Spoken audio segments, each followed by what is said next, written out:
All right, we're gonna take a look at dividing powers. If you hear my kids in the background, it's gonna be okay. All right, so this is actually pretty easy.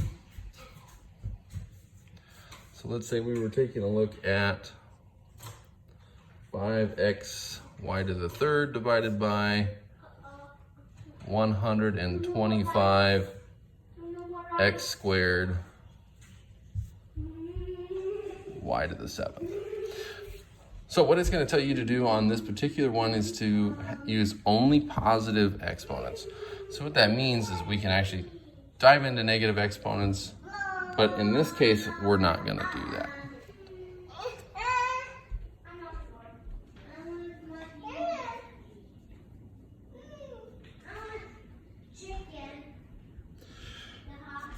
All right, so how do we do this? So if you were to go ahead and you were to write this all out, and we'll just deal with the variables by themselves. You have x over x times x, because that's x squared. And then for the y's, we would have quite a bit more here. So we would have y times y for y to the third. And then we would have 7y's on the bottom.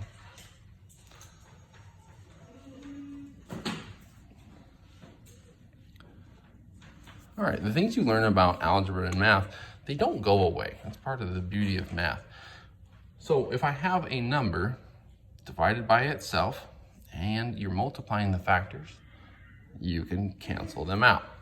So x divided by x is 1, so I can get rid of one of these x groups. That becomes a 1, that's easier. So for our x term, we've got 1 over x. Then as we take a look at this one, so notice that this exponent would be positive. As we take a look at the y, same idea. So this cancels to be 1, and I can do that 3 separate times. So on the top here, 1 times 1 times 1 is just 1. So we've got 1 over y to the, how many y's do we have left? 1, 2, 3, 4. So this would be 1 over y to the 4th. So we've got our variables figured out. We have numbers to deal with as well. So I've got 5 over 125. So what I'm looking for is simplifying the fraction.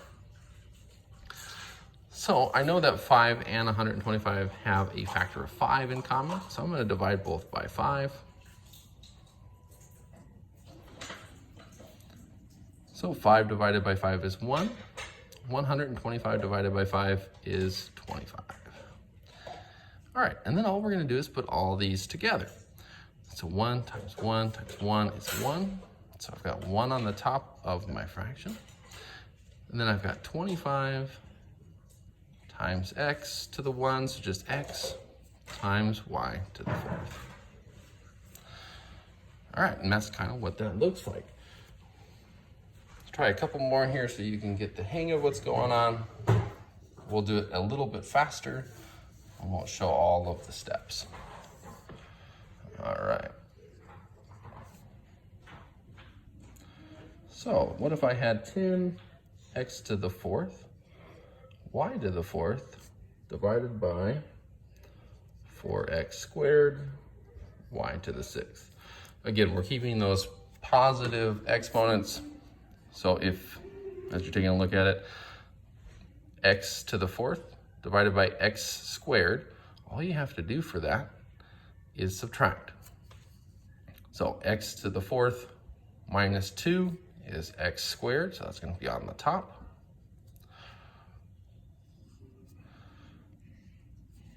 And then I've got y to the 4th minus y to the 6th. So this one is the opposite, right? 6 minus 4 is 2. And because I want my exponents positive, I'm going to leave that down here. All right. Now all I have left to deal with is my numbers. So I've got 10 divided by 4. So I know both of those are even, so I can divide both by 2. 10 divided by 2 is 5. 4 divided by 2 is 2. I can't simplify that fraction anymore, so this is going to be 5 over 2 for my numbers. And that's it for that problem. All right, let's take a look at one more here. Again, using that faster method where we're not breaking it all apart. So I've got 9 times x to the 8th and y to the 3rd divided by 6 times x to the 7th times y to the 7th. All right, again, I'm going to do the exact same thing here. It's pretty easy to look at your variables first, keeping in mind that we're trying to keep a positive exponent. So I've got x to the 8th and x to the 7th. 8 minus 7 is 1. So up on the top, we're going to have x to the 1, or just x.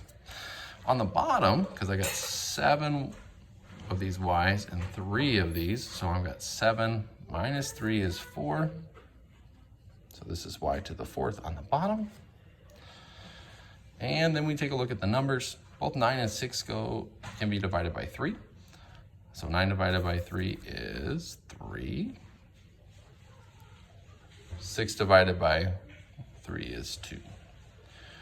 So my simplified version here would be 3x divided by 2y to the 4th. And that's it.